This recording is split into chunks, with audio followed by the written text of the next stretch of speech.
Good morning. It's Wednesday, July 22nd. We have a lot of things to talk about with this weather.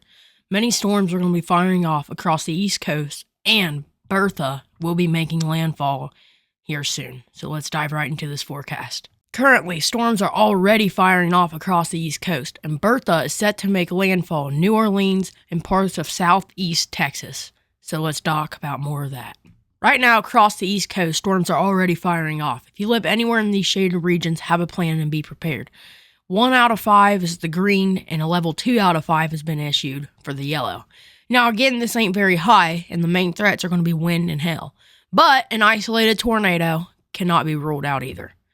The tornado threat is only a 2, which is basically a 2 out of 10 chance of seeing one. But if you're anywhere in that green, still have a plan, take precaution, and be prepared. Now, the wind threat is, it's there. So if you're anywhere in that yellow or brown, again, expect damaging winds, possible straight line winds. Now, the hail threat is actually up by Maine. So if you live anywhere in Maine, just park your car or something, and again, just have a plan, be prepared. Now, Bertha, down by New Orleans, and going to probably make landfall in Texas very soon. New Orleans is probably already getting the effects, and waves are going to be up to 3 feet. So flooding is probably going to happen near New Orleans, and I would say parts of the Pensacola, Florida, maybe even Tallahassee. The storm Bertha is going to move to southeast Texas, and I would expect it to make landfall in the next day or two. So if you live anywhere near like Corpus Christi or Houston, again, expect major waves, flooding, and just major damages to stuff. But the good news is I think this is going to be the max intensity for this storm, because most of it is actually starting to rotate. As you can see down by New Orleans is where it's rotating, which that rotating system is taking away the power from Bertha. So it's going to probably either stay, this is going to be the max intensity, and by the time it reaches Texas, I would expect it to weaken. So like right now, we're expecting 60 mile an hour wind, but by the time it reaches Texas, I would expect it to be 30, 40 mile an hour wind.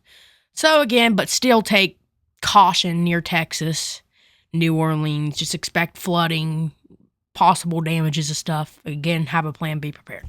Now, as far as temperatures across the U.S., we're actually expecting mild temperatures today, especially parts of the Ohio Valley and down in the southeast, but mainly parts of the Ohio Valley northeast and Michigan, Milwaukee, Minneapolis. You guys are going to be expecting actually a little taste of fall. Same thing near St. Louis and parts of Illinois.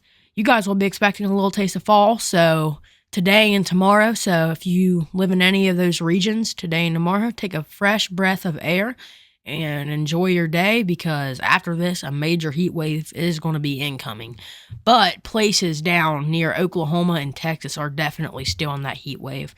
And for the next, 2 weeks, this is what the temps are going to do. It's basically going to reclimb up near Texas, the west, and parts of even the northwest.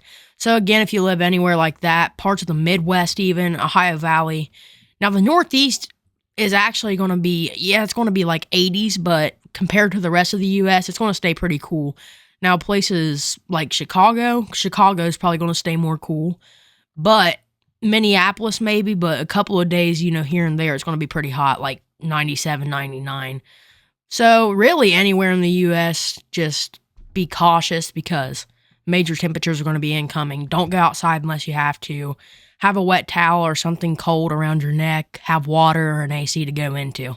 Now, as far as the dew point, which is basically how sticky it is outside, it's going to be really sticky and hot down by the southeast, Ohio Valley, Midwest, southwest, and west. So again, if you live in any of those areas, just be prepared. Also, parts of the northwest on a few days will also have this dew point. So it's going to make plenty of things feel hotter. It's probably going to make it just feel more like annoying outside, basically, just sticky. So again, if you live in any of those regions, just don't go outside unless you have to. Have water, an AC, something cold to put around your neck. So again, just don't go outside unless you have to. Well, that wraps up my forecast for this week. Again, if you live near the East Coast, possible severe weather is happening or possible later on in the day. up by Maine possibly, but again, shouldn't be too bad now. Bertha, again, I think that's just going to be the max intensity of it. It's going to make landfall near Houston, New Orleans, but again, it's either going to stay the same or either drop, in my opinion. I think that's what's going to happen. So just again, if you live anywhere like that, have a plan, be prepared. Thank you guys all so much for watching, and I'll see you in the next video.